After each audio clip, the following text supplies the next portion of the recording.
Hello? Hey, Hey, wanna hear a magic trick? what?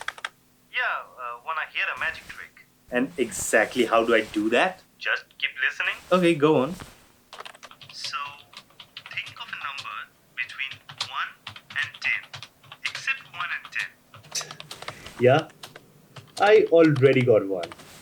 Now, multiply it by 9. Wait a minute, it's one of those maths trick, isn't it?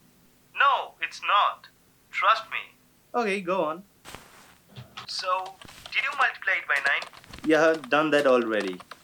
Now you most probably have got a 2-digit number. Yeah, right. I want you to add both the digits. Yeah, And then subtract, let's say, 5 from that.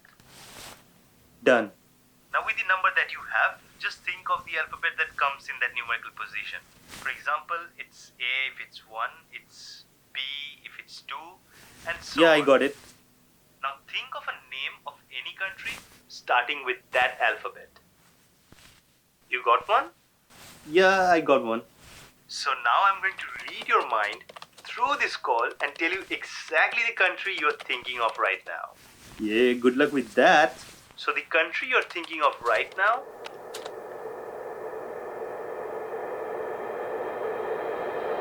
is Denmark.